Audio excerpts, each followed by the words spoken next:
तर भोगी म्हणजे काय की जास्तीत जास्त उपभोग घेणे, त्याला भोगी सण असं म्हणतात. उपभोग म्हणजे कशाचा उपभोग घ्यायचा, तर जानेवारी महिन्यामध्ये म्हणजे थंडीच्या दिवसामध्ये अनेक प्रकारच्या भाज्या असतात आणि ताज्या ताज्या सुंदर असतात.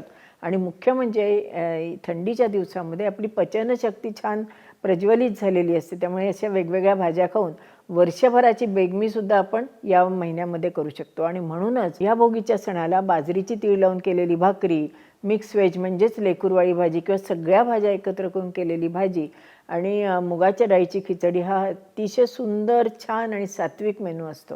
काही काही वेळेला मला आठवतं की आम्ही आजोबांचं श्रीरामपूरला देऊळ होतं की नाही, तिथे अगदी पहाटे 5-5:30ला सगळ्या बायका हे असे छान पदार्थ करून आणायचे. विशेषतः खिचडी, तूप, पापड आणि आवळ्याचं मस्तपैकी लोणचं आणि सगळे मुलं आणि बायका मिळून मस्तपैकी खिचडीवर ताव मारायचो.